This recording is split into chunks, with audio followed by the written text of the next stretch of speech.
ছাত্র জনতার অভ্যুত্থানে নিহতদের পরিবার ও আহতদের সহায়তার জন্য গঠিত জুলাই শহীদ স্মৃতি ফাউন্ডেশনে অন্তর্বর্তীকালীন সরকারের প্রধান উপদেষ্টা ডক্টর মোহাম্মদ ইউনূসের ত্রাণ তহবিল থেকে ১০০ কোটি টাকা অনুদান দেওয়া হয়েছে।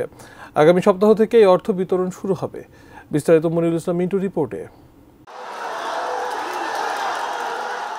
স্বৈরাচার বিরোধী গণঅভ্যুত্থানে যুক্ত হয়ে পড়েছিল বলতে গেলে পুরো দেশ। এতে আহত হন ২০,০০০-এরও বেশি মানুষ। নিহতদের তালিকা তৈরি চলছে। এখন পর্যন্ত প্রায় ৮০০ শহীদের একটি তালিকা তৈরি করেছে স্বাস্থ্য অধিদপ্তর।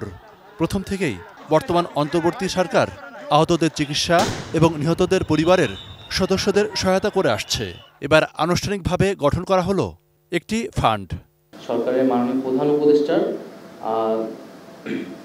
ত্রাণ ও কল্যাণ তহবিল থেকে ১০০ কোটি টাকার একটি ফান্ড এই জুলাই শহীদ স্মৃতি ফাউন্ডেশনে অনুদান হিসেবে দেওয়া হয়েছে এবং এটি মূলত একটি স্বাধীন ফাউন্ডেশন। এখানে যে কেউ কন্ট্রিবিউট করতে পারবে।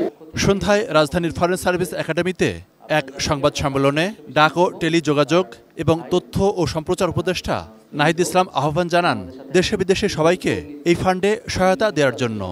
এলো ভিশন মুশকিল আসান অফার। যে কোনো ব্র্যান্ডের পুরনো ফ্রিজ নিয়ে চলে আসুন ভিশন শোরুমে আর নিয়ে যান নতুন ভিশন ফ্রিজ 20% পর্যন্ত ছাড়। তাদেরকে জরুরি একটি আর্থিক সহায়তা দিবে এই শহীদ স্মৃতি ফাউন্ডেশন এবং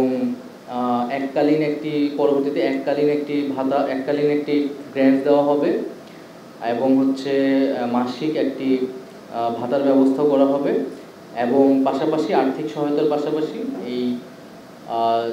এই যে অভ্যুত্থান, সেই অভ্যুত্থানের যে আর্কাইভিংটি করা, ডকুমেন্টেশনটি করা, তাদের এই অভ্যুত্থানের স্মৃতি ধরে রাখা, শহীদদের স্মৃতি ধরে রাখা। প্রধান উপদেষ্টা ডক্টর মোহাম্মদ ইউনূসকে সভাপতি এবং আন্দোলনের শহীদ মীর মাহফুজুর রহমান মুগ্ধর যমজ ভাই মীর মাহবুবুর রহমান স্নিগ্ধকে সম্পাদক করে ৭ সদস্যের জুলাই শহীদ স্মৃতি ফাউন্ডেশন গঠন করা হয়। যারা ক্রিটিক্যাল অবস্থায় আছে তাদের চিকিৎসাটা খুব দ্রুত শুরু করা আমাদের জন্য খুবই ইম্পর্টেন্ট। মনিরুল ইসলাম মিন্টু, এটি নিউজ, ঢাকা।